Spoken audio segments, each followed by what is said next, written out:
Greetings and welcome to the Astronomy Picture of the Day podcast.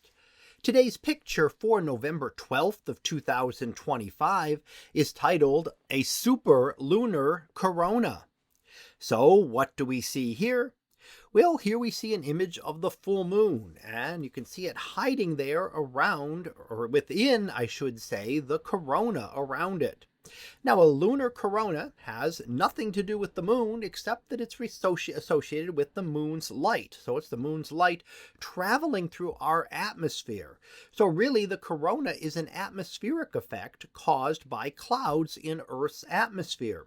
And it's the way that they diffract the light, cause it to bend, and that gives it the distinct colors that we see here.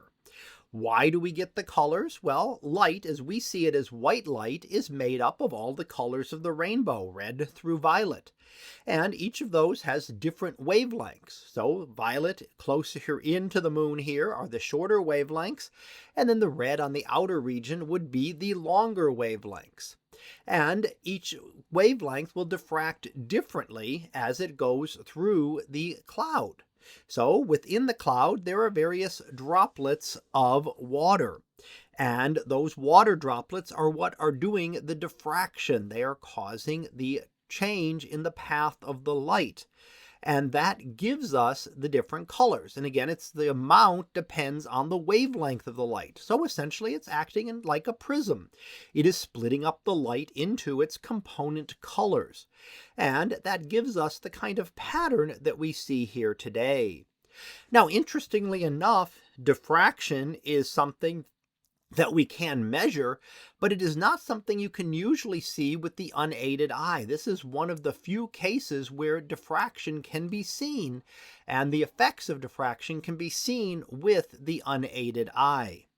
Now, this was the supermoon from last week, so that's why it's called a super lunar corona, because it was the supermoon, which of course is the moon that occurs, the full moon that occurs closest to the position of perigee, or the moon's closest approach to Earth in its elliptical orbit. So on those days, the moon looks a little bit bigger and brighter, and here gets to illuminate the light of the clouds around it, giving us the lunar corona. Now, you could also get the same effect with the sun, but it's a little more prominent with the moon, mainly because the moon is not overwhelmingly bright and does not wash out everything else, making it hard to see.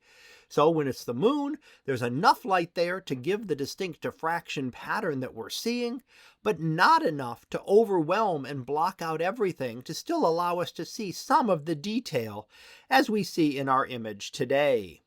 So that was our picture of the day for November 12th of 2025. It was titled A Super Lunar Corona.